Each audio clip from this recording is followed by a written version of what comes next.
What is the polluter pays principle? Pollution is a global concern that has become an issue in almost all governments throughout the world.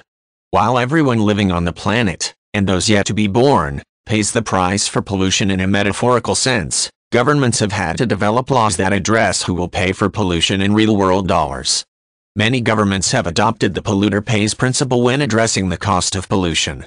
The basic concept behind the polluter pays principle is that the person, or entity, responsible for an act of pollution or the consequences thereof should be responsible for the costs associated with the pollution.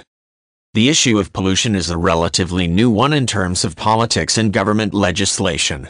Well into the 20th century, industries were polluting the atmosphere, oceans, and groundwater on a regular basis with very little government intervention or legal repercussions.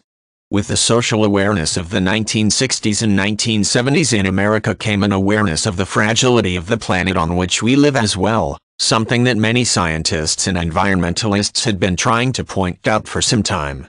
As a result of the growing awareness regarding the negative effects of human interaction with the environment, governments around the world began to enact legislation aimed at preventing pollution, much of which was guided by the polluter pays principle. At its most basic, the polluter pays principle makes polluters, generally a company or organization, legally responsible for any and all costs associated with the cleanup of pollution that they have caused. In addition, they are also responsible for any consequential expenses resulting from the pollution. For example, in the United States, the Comprehensive Environmental Response, Compensation, and Liability Act, commonly referred to as the Superfund, is a federal law requiring the responsible party to clean up hazardous waste sites. On an international level, the polluter pays principle was a guiding principle mentioned in the Rio Declaration on Environment and Development, commonly shortened to the Rio Declaration. The Rio Declaration was introduced at the United Nations Earth Summit in 1992. Among the 27 principles espoused in the Rio Declaration, the polluter pays principle can be found in Principle 16. On a more individual level, many governments have instituted practices that reward consumers who are environmentally conscious while taxing those who are not. This practice has earned the name fee-based.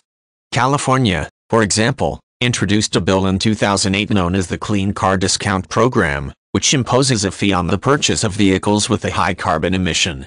It then uses those funds to provide a rebate for consumers who purchase environmentally friendly vehicles.